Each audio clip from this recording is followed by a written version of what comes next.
Not so long ago, hidden in the misty caves of southwest China, archaeologists uncovered a secret that shakes the branches of our own family tree. They call them the Red Deer Cave People, a reminder that our human story might be less alone than we once believed. What if I told you that not so long ago?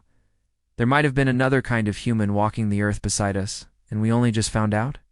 High in the misty mountains of southwest China, deep inside ancient limestone caves, archaeologists uncovered bones.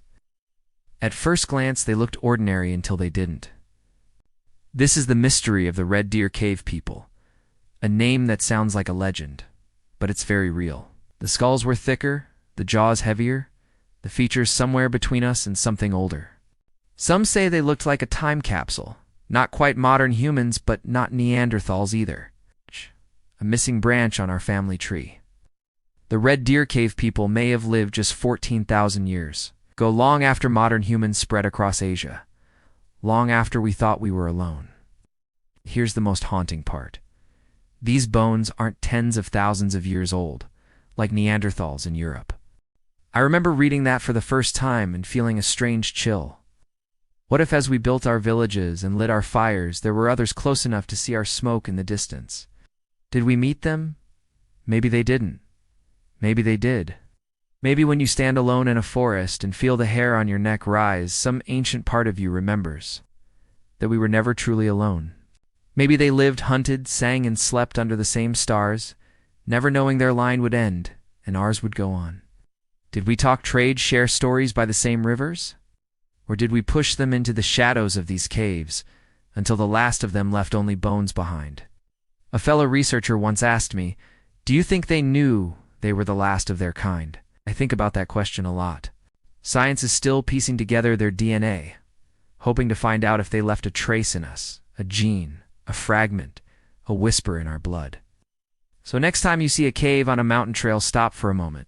Imagine the flicker of firelight inside, shadows on the stone, voices telling stories we'll never hear again, and wonder, how many ghosts of our own kind are still waiting to be found under layers of dirt and forgotten time? In a quiet valley hidden in the mountains of Norway, the night sky sometimes refuses to sleep.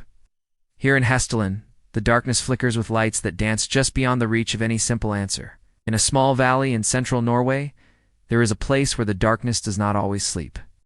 It is called Hessdalen, and for decades people have gathered there to watch the sky do something it should not do. Floating lights that dance above the valley, flickering red, blue, white, moving slowly or darting like they have somewhere to be. Sometimes they hover for minutes, other times they flash and vanish as if the mountains decided to blink. Others whisper about visitors from somewhere far away, using this quiet valley as a beacon or a doorway. Locals have seen them for as long as they can remember. They have measured unusual electromagnetic waves, strange bursts of energy, things that make sense on paper, but never fully explain the show. No one knows exactly what causes the Hessdalen Lights. Scientists have camped in the freezing fields with cameras and sensors. Some say it is rare earth metals in the ground, reacting with the air, creating a natural battery that sparks when the conditions are just right. I remember watching a grainy video of the lights for the first time, just a bright ball drifting above the trees, then splitting into two like a thought changing its mind.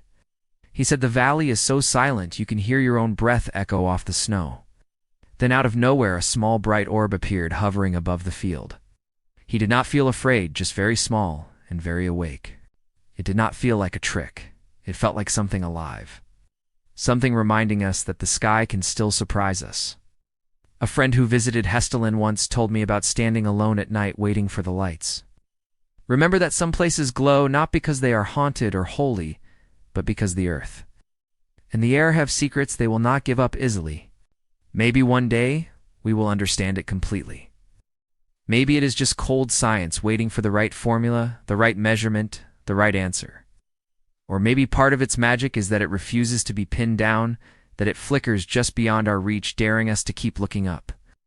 Next time you see the northern sky clear and still think about Hessdalen and its restless lights,